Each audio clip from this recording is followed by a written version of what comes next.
When AMC's The Walking Dead debuted in 2010, one character stood out among the rest in a big way: Daryl Dixon. Daryl, arguably, has come the farthest of any figure on The Walking Dead and stands as a completely different man than he was at the onset of the series. Daryl grew up in an abusive household with terrible parents and had only his older brother, Merle, to look up to. However, Merle is a bigoted criminal, so Daryl didn't exactly have a great upbringing. The brothers lost touch, but reconnected after their father died. By the time the first Walker came around, they were drifters operating on the wrong side of the law and relying on the survivalist skills they'd learned growing up in the mountains of northern Georgia. When audiences are first introduced to Daryl, he and his brother had linked up with Shane and his group of survivors living on the outskirts of Atlanta. While Daryl is out hunting, Merle leads the group into the city, where they rescue Rick Grimes. Moments later, Merle gets a little too racist and violent for anyone's liking, forcing Rick to handcuff him to a roof. Hold on. Let me process this. You're saying you handcuffed my brother to a roof? And you left him there? When they get back to camp, Daryl demands an expedition be taken to rescue his brother. However, when they do, they realize that Merle managed to escape. Accepting the situation, Daryl sticks around and accompanies the group to the CDC for answers about the outbreak. All they learn, however, is that the virus is worse than they thought. So far, Daryl has been nothing but the group's most surly member, armed with the smartest weapon. That starts to change in Season 2, when, after being separated from his brother long enough, his empathetic side starts to show. The group is forced to stop on the highway when a herd of walkers emerges. In the ruckus, Carol's 12-year-old daughter Sophia goes missing in the woods. Daryl spends half the season taking the situation personally and using his superior tracking skills to try and find the girl. At one point, a fall leads to a near-life-threatening injury that puts a stop to his efforts. Although the search for Sophia would ultimately end with the realization that she had been turned into a walker shortly after getting lost. His willingness to find her endeared him to both Carol and the rest of the group. This happened to coincide with Rick losing his faith in his right-hand man, Shane. What happened, Rick? I thought you weren't the good guy anymore. Ain't that what you said? The two came to fatal blows, with Shane dead. Rick begins to lean more heavily on Daryl.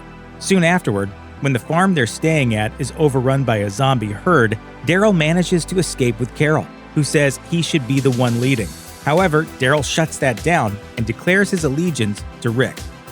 This allegiance is almost immediately tested when the group encounters their first human villain, the Governor. During Season 3, Daryl helps the group take over a prison that's become one of the better safe havens they've discovered. However, after a tragedy sees Rick's wife, Lori, killed just after giving birth, Rick mentally checks out, forcing Daryl to step up as the de facto leader. It's also at this time that the group learns of the threat posed by the Governor and his community, Woodbury. Daryl's new role in the group is tested when it turns out Merle has been surviving in Woodbury. It's actually Merle who chooses Daryl over the Governor. The two escape back to the prison where, of course, Merle is unwelcome.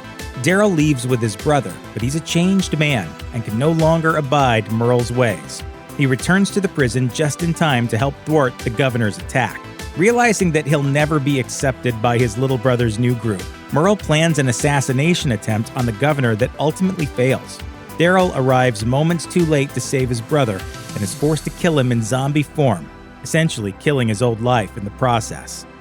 With the death of Merle, Daryl returns to the colony at the prison. His ability to scavenge enough food and supplies for everyone doesn't go unnoticed by the citizens, who are otherwise unable to take care of themselves. Daryl spends most of his time outside the prison walls, going on runs, until the Governor fatefully returns to take vengeance on Rick. You and your people, you have till sundown to get out of here, or they die. Daryl proves to be one of the strongest combatants in a fight against humans, even managing to cleverly use a grenade to take out a tank. The battle is fierce, leaving the prison in ruins and the survivors on the run. He escapes with Beth, who has just watched her father, Herschel, get executed. They bond, but they're eventually separated when Beth is kidnapped. Daryl then meets a group known as the Claimers, led by a vicious man named Joe who operates under a high-stakes finders-keepers mentality. They represent everything Daryl once was before the apocalypse, but he travels with them all the same. However, when the Claimers discover Rick, Michonne, and Carl on the road and threaten to murder them. Daryl remembers who he is and helps kill the claimers off.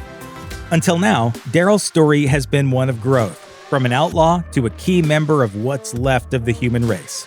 In Season 5, that all changes. He and Rick make their way to Terminus, only to find out that it's filled with murderous cannibals. The group escapes and leaves the area in ruins. With the prison gone and Terminus being a lie, the survivors set off back on the road with limited supplies. While this is par for the course for Daryl, life on the road brings about several hardships.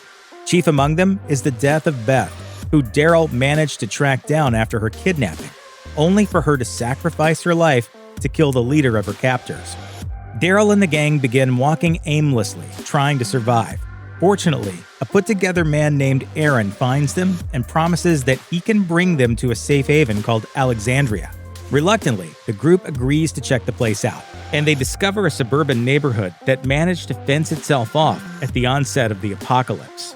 While the other survivors start to fall back into their pre-apocalypse life, Daryl refuses to get friendly with anyone. Clearly, he's not one who will be easily domesticated. Realizing that Daryl hasn't settled into normalcy like the rest of the group, Aaron asks Daryl to join him as a recruiter for the community. In his new role, he's instrumental in leading a nearby herd away from Alexandria, but at one point, he's separated from Sasha and Abraham on the road. Pull the cobwebs out of your ass and move! Daryl also encounters a small group that includes a man named Dwight, who hints that he's on the run from a terrible group called the Saviors. Daryl manages to escape, but stops short of killing Dwight and the woman he's with, thanks to his newly discovered empathy. Unfortunately, Dwight turns on him again, robbing him of his crossbow, vest, and motorcycle. Daryl gets his revenge when he catches up with Sasha and Abraham and blows up a group of saviors with an RPG. This marked the first shots fired in what would eventually be an all-out war with the saviors. Soon, the Alexandrians meet another group from a safe haven known as Hilltop, which is already under the control of the saviors. Already battle-hardened, the Alexandrians take out a savior outpost for their new friends. As payback, Dwight returns and kills someone close to Daryl, leading the headstrong tracker into a trap that puts him and the group face-to-face with their leader, Negan. Although Daryl has taken great strides to no longer be the hothead he once was, his old ways peek through during the initial meeting with Negan. After the villain infamously bashes Abraham's head in, he begins to taunt Rosita, prompting Daryl to punch him. Negan retaliates by brutally murdering Glenn, too, and he also takes Daryl as a prisoner to his sanctuary. Daryl is kept in a dark room and fed nothing but dog food sandwiches, while the song Easy Street plays on repeat. His main prison guard is Dwight, who takes a sadistic pleasure in trying to break Daryl into becoming one of Negan's loyal saviors.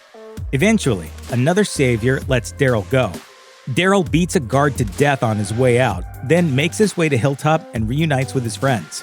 From there, he becomes part of a team that goes to broker peace at the Kingdom, where he's granted asylum from Ezekiel. However, when it becomes clear that he's not great at diplomacy, Daryl leaves the safe haven to join the fight at the Hilltop. Dwight eventually defects from the Saviors, prompting Daryl to return to Alexandria and join the first battle against Negan. With the war in full swing, Season 8 opens with Daryl and Rick putting the Saviors on their toes, but the rebels soon find themselves evenly matched, thanks to the clever ingenuity of Eugene, who has defected to the Saviors. Rick hopes to use diplomacy to push for Negan's surrender, but Daryl goes rogue. He leads a team to break a hole in the wall of the sanctuary, killing several civilians in the process. Unfortunately, it's still not enough to stop Negan and the Saviors. He returns to Alexandria, just in time to help people survive the retaliatory siege. Rick loses his son in the battle and is briefly unable to lead the Alexandrians to safety due to his grief. Daryl single-handedly leads the survivors to Hilltop, where they mount an effective defense against the Saviors. While everyone else celebrates, Daryl deals with the reality that these back-to-back conflicts have left them with limited ammo, while Eugene builds more ammo for the Saviors. If Negan needs bullets to end this war, then by ginger, he's gonna get them. Moving fast, Daryl leads an unsuccessful attempt at kidnapping Eugene. Luckily, it turns out Eugene was never truly a defector at all, having manufactured bullets that will backfire. And just like that, the war was won. A year and a half after the war with Negan, tensions are high. Daryl's plan to kill all the Saviors and Negan doesn't jibe with Rick, who is adamant about having them join their society. During this time, Daryl has been in charge of Negan's old sanctuary, but he yields control over to Carol and begins helping Rick with construction projects designed to further unite the remaining colonies. Unfortunately, their differing ideologies come to a head just in time for Rick to seemingly die in an explosion while defending everyone from a walker herd. With the group safe and united, Daryl is forced to grapple with the loss of his best friend. The show picks up 6 years later, with Daryl having regressed in a big way, living in the woods with a dog. Fortunately, he's convinced to return to the world by Carol, just in time to encounter a new threat, the Whisperers, a group that wears the skin of zombies. Daryl ends up feeling some empathy for a girl named Lydia, the daughter of the Whisperers' leader, Alpha. I just want my daughter. I know you have her. Being a victim of abuse himself, he recognizes Lydia's situation and risks war with the new faction just to keep her safe. The ensuing conflict kills several of the colony's people, but Daryl finds a daughter figure along the way. By season 10, Daryl and Carol's relationship becomes the core one of the series, even if they spend much of the season at odds with one another. This occurs when Carol returns from an extended absence, and she's still hell-bent on getting revenge against Alpha for killing her adopted son. Daryl is aware that Alpha has a massive walker herd she's wielding over them, so he does everything he can to keep the peace and maintain their borders. But when a satellite crash forces the survivors to cross the border to combat spreading fires, hostilities emerge. Seeing an opportunity to exact her revenge, Carol betrays Daryl's trust and frees Negan from a 7-year-long captivity. Negan finds his way to the Whisperers and kills Alpha. Daryl comes across Negan in the woods shortly afterward, and when they're accosted by Whisperers, Negan manages to prove his loyalty to Daryl by killing them. Daryl realizes that he needs to take out the Horde, not the Whisperers. Meanwhile, driven mad by the death of Alpha, her right-hand man Beta leads the Horde against the remaining survivors, and the final showdown with the Whisperers is at hand. With the attack from Beta imminent and Daryl at odds with his most trusted ally, things don't look great for the survivors going into the final showdown with the Whisperers. Fortunately, Daryl is never allowed to be a lone wolf for too long. Daryl shows Judith Grimes the ropes before stumbling upon exactly what he was looking for. Together, they take out a Whisperer who admits she was trying to escape Beta. When the Whisperers surround everyone in the tower, Beta destroys their plan to lure the herd away with loudspeakers. Daryl then leads the survivors on a mission to murder the remaining Whisperers. When Beta is about to finish Negan, Daryl comes out of nowhere and stabs both his eyes. And so the war with the Whisperers is done. And of course, Daryl comes out on top. He even makes amends with Carol, which is good because he'll need all the help he can get keeping his people safe for whatever comes next. Check out one of our newest videos right here. Plus, even more Looper videos about your favorite stuff are coming soon. Subscribe to our YouTube channel and hit the bell so you don't miss a single one.